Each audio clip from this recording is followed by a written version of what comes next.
Coming to the point, এখানে প্রশ্ন করা হয়েছে যে ইমাম সাহেব কোনো কারণে ফজরের সালাতে আসতে পারেনি, এই কারণে বহিষ্কার করা হয়েছে। তো এক্ষেত্রে আমি যেটা বলবো, কোনো কারণে সালাতে আসতে না পারা, এটা হতে পারে তার অসুস্থতার কারণে, হতে পারে তিনি ঘুমিয়েছিলেন, এটা হতে পারে। এই সবগুলোই প্রফেসর সাল্লাল্লাহু আলাইহি ইসলামের সময় হয়েছে। একটা যুদ্ধ পথে বিষ্ণু সাল্লাল্লাহু আলাইহি ইসলাম যখন ফিরছিলেন, সবাই ক্লান্ত, তো বিষ্ণু সাল্লাল্লাহু আলাইহি ইসলাম বেলাল রাদিয়াল্লাহু তাআলা আনহুকে বলেছিলেন যে বেলাল, তুমি ঘুমাবে না, আমরা সবাই একটু করে ঘুমাবো, কারণ হোল দ্য ডে লং আমরা যুদ্ধ করেছি, আমরা খুবই টায়ার্ড। সো সবাই ঘুমিয়ে গেলে ফজরের সালাত কাজা হবে, তুমি হচ্ছে দায়িত্বপ্রাপ্ত, তুমি ঘুমাবে না, আমরা সবাই ঘুমাই, তুমি ফজরের আগ দিয়ে আমাদেরকে ডেকে দিবে। তো বিষ্ণু সাল্লাল্লাহু আলাইহি ইসলাম ঘুমিয়ে গেলেন।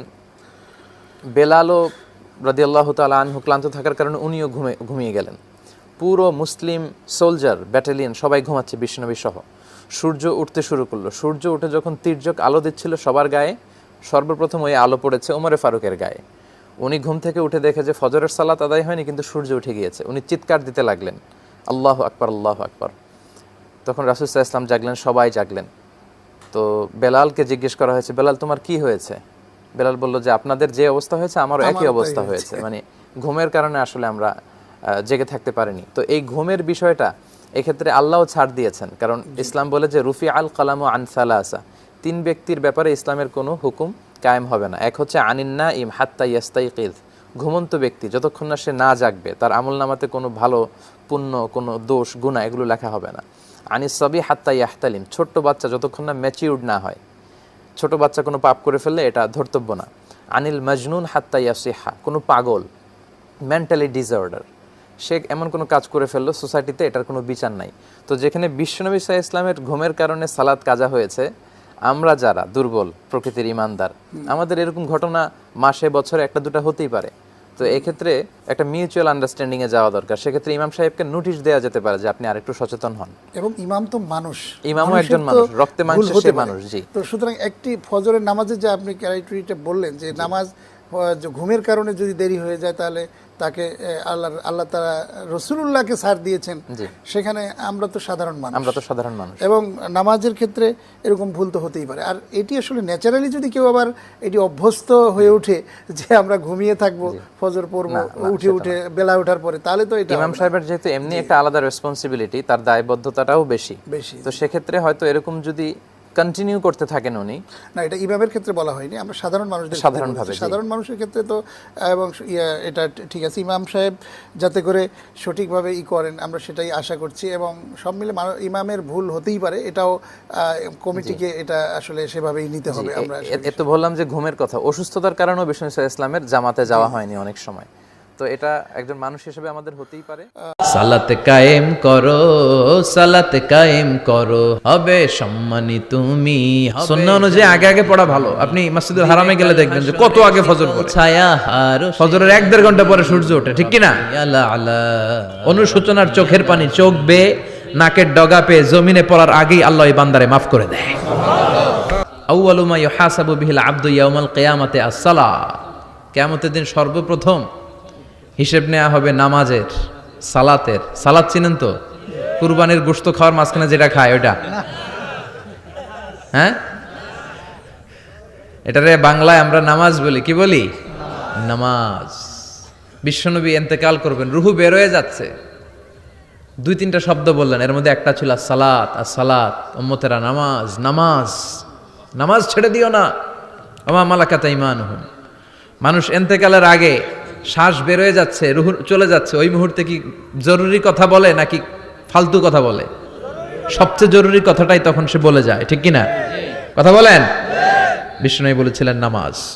ওমরে ফারুক, ওনার কাছে আবু লুলু আল মাজুসি, এক অগ্নি উপাসক এসে বিচার দিল, ইয়া ওমর আল ফারুক, আমার মনিবের নাম হচ্ছে মুগীরা ইবনে শুবা, সে প্রতিদিন 4 দিরহাম করে আমার কাছে চার্জ করে। এত টাকা চার্জ করে কেন? উনি জিজ্ঞেস করলেন তুমি কি কাম পারো? আমি খঞ্জর বানাইতে পারি। খঞ্জর চিনেন? ছোট্ট ছুরি আরবরা পকেটে রাখে। ওমানের সুলতান কাবুসের ছবি দেখবেন, এখানে একটা খঞ্জর আছে। আমি খঞ্জর বানাইতে পারি। খঞ্জর বানাতে পারো? মদিনায় তো কেউ বানাতে পারে না, তুমি খঞ্জর বানাইতে পারো? তুমি তো অনেক টাকার মানুষ মিয়া, তোমার মনিব তো অল্প টাকায় চার্জ করছে, এটা দিতেই হবে।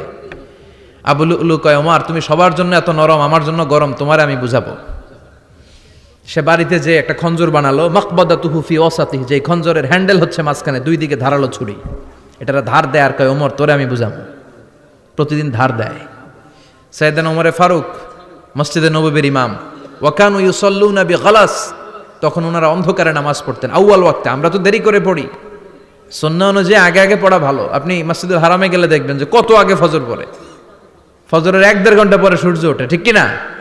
তো সে একবার ছদ্মবেশে ফজরের সময় প্রথম কাতারে যে হাজির, আসলে কিন্তু মাজুসি, সূর্যের পূজা করে।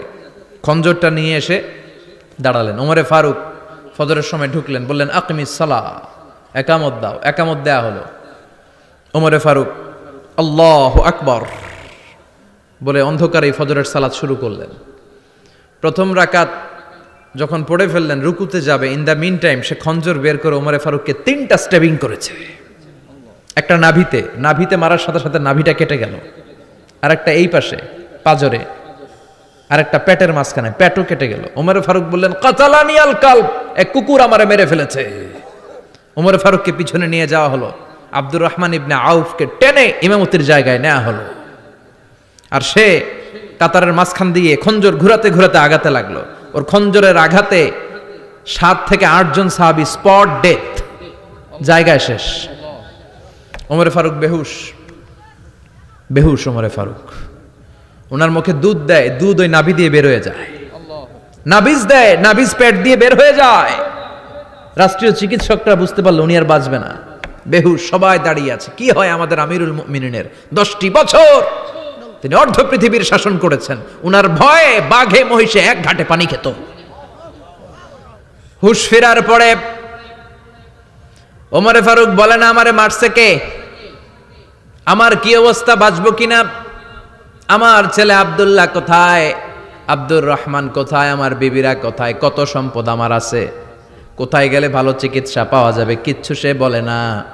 হুশ ফিরার পরে ওমরে ফারুকের প্রথম প্রশ্নটা ছিল আসল্লান্নাস, আসল্লান্নাস, আমার দায়িত্বে, আমার নেতৃত্বে যে ফজরের একটা নামাজ শুরু হয়েছিল, এটা কি ঠিক মতো শেষ হয়েছিল? আসল্লান্নাস, মানুষের নামাজটা পড়ছিল, 1 রাকাতের দায়িত্ব পালন করতে পেরেছে, এরপর হুশ নাই। বাকি 1 রাকাতের কি হয়েছে, মুসল্লিদের কি হয়েছে, সালাতটা ওয়াক্ত মতো হয়েছে কিনা? আসল্লান্নাস, এটা ছিল ওমরে ফারুকের প্রশ্ন। সুবহানাল্লাহ কইবেন না? তাহলে এই সালাতের গুরুত্ব আছে না নাই? সর্বপ্রথম এই সালাতের ব্যাপারে in the day of judgment আমাদেরকে প্রশ্ন করবে কে? সালাত কায়েম করো, সালাত কায়েম করো, হবে সম্মানী তুমি, হবে জান্নাতি তুমি, হবে সম্মানী তুমি, হবে জান্নাতি তুমি, দিবে কাল হাসরে শীতল ছায়া আরশে আজিম, রব্বিয়াল আলা রব্বিয়াল আযীম, রব্বিয়াল আলা রব্বিয়াল আযীম। সুবহানাল্লাহ পড়ে।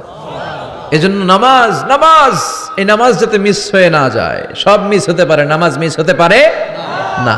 আল্লাহ তুমি বুঝার তৌফিক দান করো।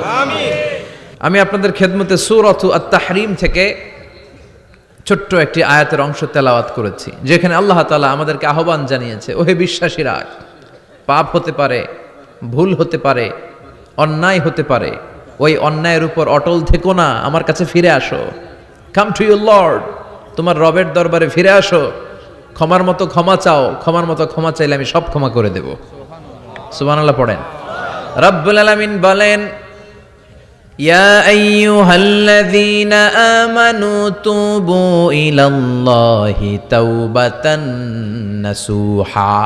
ও বিশ্বাসীরা, ভুল করেছো, অন্যায় করেছো, পাপ করেছো, জুলুম করেছো, আমার কাছে ফিরে আসো, ক্ষমা চাও।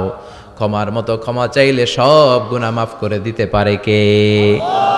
পাপ নাই, গুনাহ করি নাই, এরকম কেউ আছি? কথা বলেন। কত পাপ করছি, কোনো হিসাব আছে? পৃথিবীর কেউ না জানলেও জানে কে?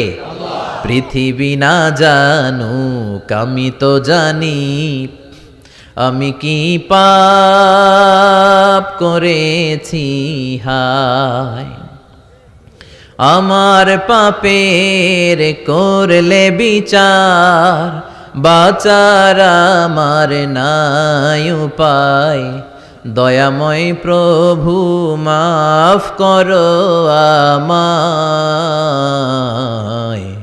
মাফ করো আমায়। পড়েন আমিন।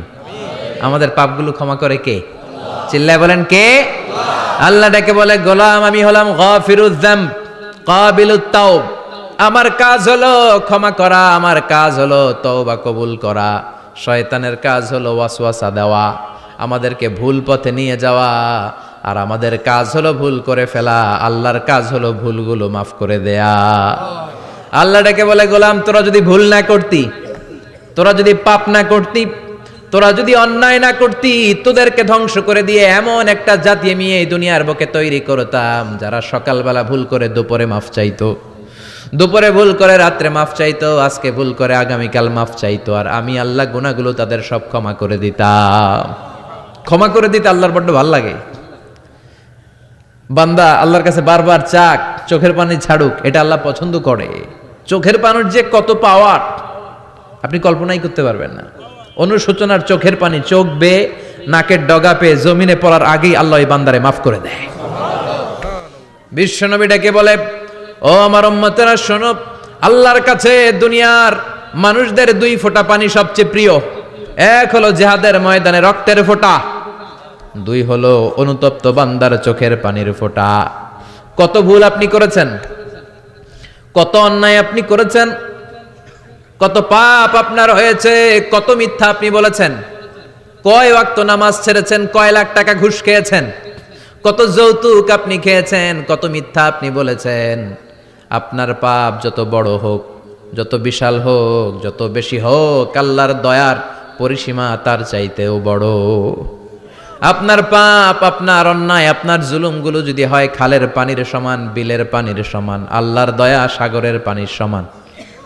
আপনার পাপ যদি হয় সাগরের পানির সমান, আল্লাহর দয়া মহাসাগরের পানির সমান। আপনার পাপ আর অন্যায় যদি হয় পাহাড়ের সমান, আল্লাহর দয়া আকাশের সমান। আপনার পাপ যদি হয় আকাশের সমান, আল্লাহর দয়া আরশের সমান। এজন্য আল্লাহ বললেন, ইয়া আইয়ুহাল্লাযীনা আমানু তুবু ইলাল্লাহি তাওবাতান নাসুহা। ও আমার গোলাম, তুই তোর নিজেরে যত বেশি ভালোবাসিস তার চেয়েও আমি তোরে বেশি ভালোবাসি।